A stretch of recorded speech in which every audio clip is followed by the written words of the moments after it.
thatmovieguyUK. Hello, yes, I'm back from Paris. It was foggy and sunny and it was a wonderful time. I went to Versailles for the first time ever. I've been to Paris a lot, but I've never been to Versailles, so I enjoyed that.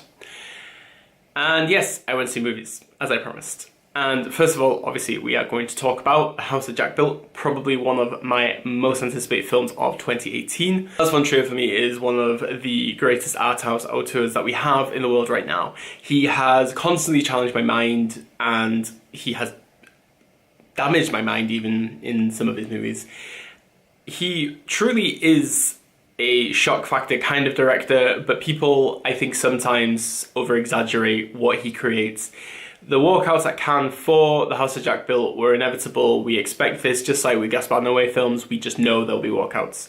I don't know why it's amazing news or why it's fresh and interesting news. We know people will walk out. They always do. And obviously von Trier loves this. This is what he lives for. He adores the free advertising that his films get. He never really pushes his films. He announces them, a few posters, a couple of trailers, a couple of clips, nothing major. And we're ended up with a lot of, mystery. The House that Jack Built is the story of Jack, played by Matt Dillon. It is a memoir, in a way, of Jack's life and how he has become a serial killer and various incidents that have happened over his life. We go through this learning more about him, learning more about his mindset, and learning more about why he has to kill. And I'm not going to say anymore because I really don't want to ruin this movie for you. The House that Jack Built is very philosophical and poetic. It is such a different kind of serial killer film to others. Obviously, if you know me at all, Zodiac is one of my favourite films and I find it the perfect serial killer film.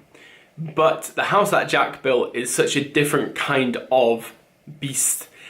You are challenged by von Trier, you are challenged by Jack.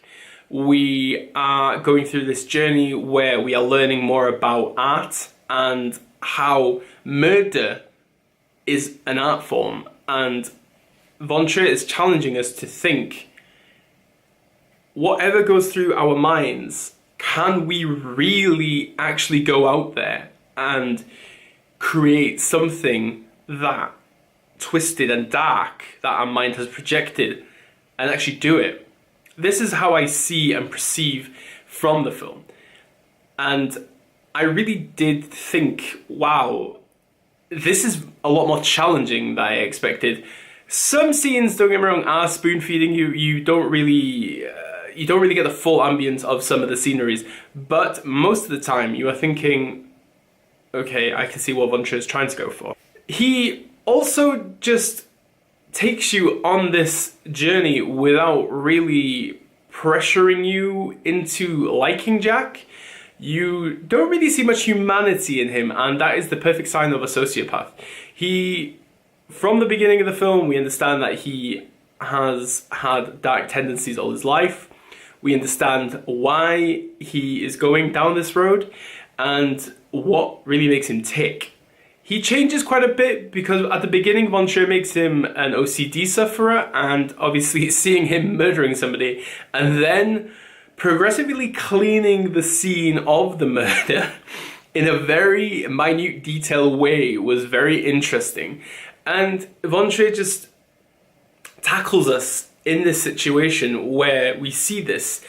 But Jack is trying to push himself out of this OCD concept because he knows that if he carries on in this long and winding cleaning of bleach and body parts and behind frames, he will get caught. And he has to fight his own personal demons in order to get to this point. And I loved it. I just loved it. I really like the idea of this. And we go through his journey of women in his life and how may have affected him, how he's kind of loved some of them.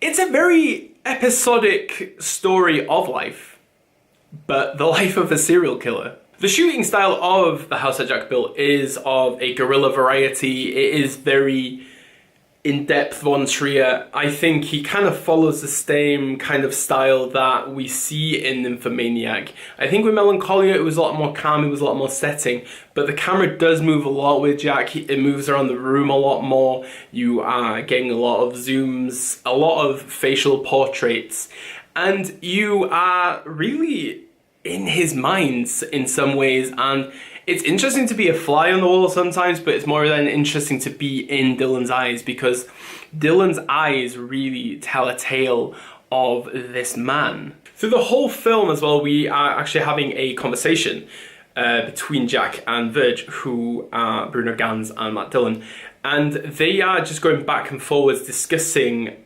Jack's ideas, Jack's thought process, and I really do like the overlapping of this. Obviously, inner monologues are very potent in the Von Trier films, especially of late. Like I said, again, very back-to-back with Nymphomaniac. Obviously, we go through Charlotte Gainsborough's discussions with Stellan Skarsgård in that film. This is the kind of same vibe you get, but I really think it just helps the elevation of the actual story and the actual message that Von Trier is trying to push. Unfortunately, though, the epilogue, and I have heard some people are complaining about this epilogue, I really just don't see the point of it.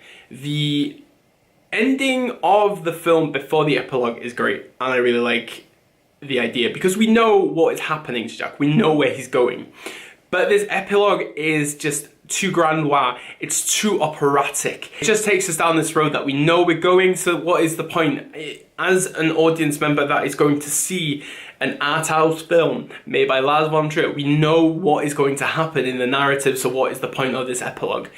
Maybe a smaller summarization of what actually happens would have been better, but I see what he was going for and I didn't like it. That is my main problem with this film. But Matt Dillon is phenomenal. I haven't seen a Matt Dillon film in a long time, but he is perfect as Jack. I believe his actual mission, I believe everything that he was approaching and attacking in this one, and Dylan is amazing. His eye movement, his facial expression, just his lack of empathy for humanity is unreal.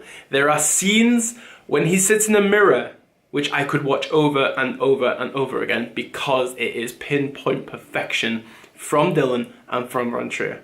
The House That Jack Built, it is one of the best films of 2018, in my humble opinion. You probably might think I'm just saying this because I love Von Trier. This is purely based on what I've seen, and I have seen a lot of movies this year. But I think that The House That Jack Built is probably one of his strongest films. Definitely top 5 Von Trier for me, and I love it. I absolutely loved it. My written review will be on my website, www.thatmovieguyuk.wordpress.com. Also, it will be on moviemarker.co.uk. And my details are below if you want to follow me on anything. Letterboxd has been a bit frequent recently because I've been watching a lot more rewatches and stuff. But check me out over there. And obviously my next review will be Claire Denis' High Life, which I cannot wait to share with you, because that is another of my most anticipated of 2018. Probably it won't be out in the UK till 2019, but hey ho. As we say on this channel, Diolch, danke, obrigado, merci beaucoup, arigato, dankeschön, bitteschön, all the shins, and obviously, never change.